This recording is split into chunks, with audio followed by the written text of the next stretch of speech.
Hi, I'm Tim. Welcome to Watchbox. This is Collector's Guide.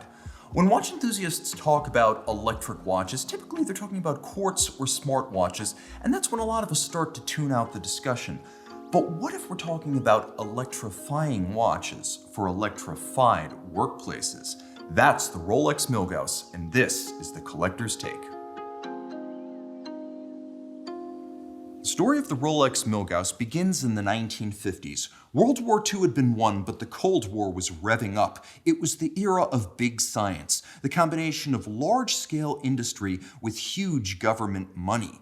A lot of it was actually civilian and military co-sponsored, and no feature of big science was more intensive than subatomic physics in the atomic age. No research lab was more renowned than CERN, and according to Rolex, the original Milgauss was created for the scientists at CERN. But Rolex had company. IWC got in on the game with its ingénieur, JLC had the geophysic, Omega entered with the Railmaster, even Patek Philippe with its amagnetic series. It was the golden age of engineers' watches.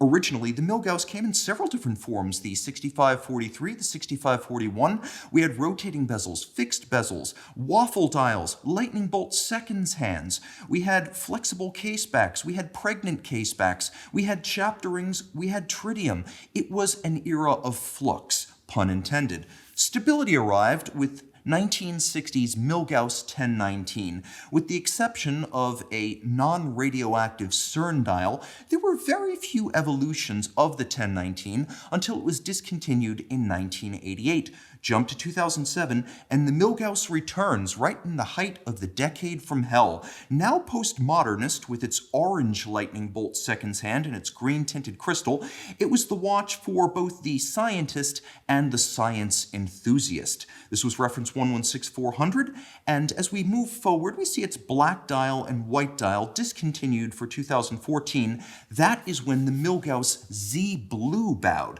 And if you thought it had been postmodern before, the addition of an electrifying iridescent blue dial hammered home the point. How it looks and why? Well, take a quick look at it. It's explosive. We've got orange, we've got blue, we've got white, we've got a green-tinted crystal, all of that in a large, fully polished case. It's 40 millimeters in diameter, and it's thicker than other Rolex watches with 3 hands and no dates, simply because it features that pregnant case back for the internal Faraday cage. This was a missed opportunity by Rolex to include a full satin case and bracelet for low glare, but we can forgive it. The timepiece is also relatively easy to wear for a 40 millimeter Rolex watch, because if you look carefully, you can see the end links barely project beyond the lugs, a rarity on Rolex watches. The timepiece, of course, is all about this face that's suitable for Mardi Gras. It's a love-hate look, and your opinion of the watch will pivot on that colorful dial. Standout features. Yes, the color, but let's look deeper, because beauty is more than skin deep. Inside the case, we have the watch's longtime signature, which is a soft iron Faraday cage around the movement. This will help defeat electromagnets, but not powerful static magnets. Those are defeated by a niobium zirconium hairspring and a nickel phosphorus escapement. And while the watch is rated to Milgauss or 1000 Gauss, reality is probably many times that, as that niobium zirconium hairspring was also used in the IWC ingénieur 500,000 ampere per meter, and for the record, Milgauss is only about 80,000 ampere per meter.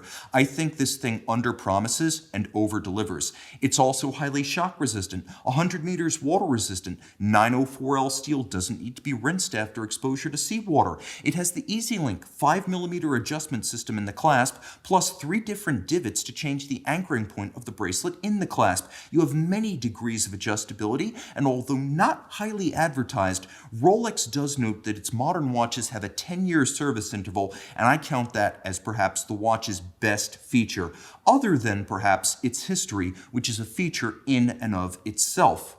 But be warned, this 3131 caliber is aging, and its 48-hour power reserve is on the low side for a modern Rolex. Boxed set. At Rolex, B is for box. and for boring. There's not a whole lot of differentiation between the models other than the fact that you get bigger boxes as you pay more. Well, for $9,300, the Milgauss has a mid-sized box. There's a beige outer box with a sort of linen-like pattern and a 5-point coronet. Open it up. We have a green display box. We have a little gold Rolex crown. We have the texture of the seabed or perhaps some waves across the top. Open it up. You can see there's a cushion for the Rolex watch. This watch has the pre-July 2015 red officially certified chronometer tag. After that period, after July 2015, it would be the green superlative chronometer. Open up the little compartment up at the top. There's a pleather wallet. Here we have an older type of Rolex warranty card. This is the type that ran between 2013 and 2019. This was the origin of the magnetic barcode that would register the watch with Rolex Geneva at the time and point of purchase. Just keep in mind this watch is a little bit older and this card is a little bit older than current production. How it fits and who it fits. Well, first, small to medium-sized wrists. Yes, a big wrist can wear this, but I'm happy to announce that it works on wrists as small as 15 centimeters circumference. Sean's wrist is larger, and his is the wrist you see here. I would say it's identical to the 116900 Air King. They had the same case, movement, even internal construction, so if you can wear that, you can wear this. And I would say this is the best Rolex watch to fit to some sort of a colorful strap. It's been done many times. The options and the results are superb. And I would also say it feels beefier because of its thickness than a comparable OP3941 or Explorer 39. Who should consider this watch and why? Well, minimalists. There's nothing like a fixed bezel, no date, three-hand watch. Are you a scientist? Are you a science enthusiast? Step right up, your timepiece has arrived. And Rolex haters, if you hate the look of a sub GMT or Daytona, this is your watch. It's a nod and wink to the people who hate Rolex orthodoxy, and on that basis, this is your roller. I would also say, frankly, it's for me, as this is my longtime favorite Rolex model, and it will be the first Rolex watch I purchase. Alternatives to consider? First, the Omega Seamaster Railmaster Blue Denim. This one came out in 2018. It costs less at $5,200. It dives deeper at 150 meters. It is truly amagnetic with resilience over 15,000 Gauss. Caliber 8806 has a fascinating coaxial escapement, a chronometer certification, and a little bit more power reserve at 55 hours. Plus, it has the full satin case and bracelet finish that the Milgauss should have had. I also recommend any three-hand no-date Rolex, something like an OP39 or 41, the current or previous Air King, or an Explorer 39.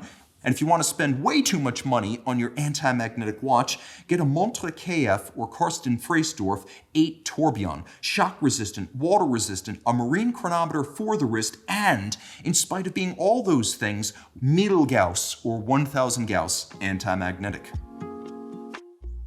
For years, I felt like I was alone in my love for the Milgauss Z-Blue. Back in 2017, 18, 19, it was a slow seller. They were always available. But it seems lately, Rolex's best kept secret is out. The market has caught on, and that is the collector's take.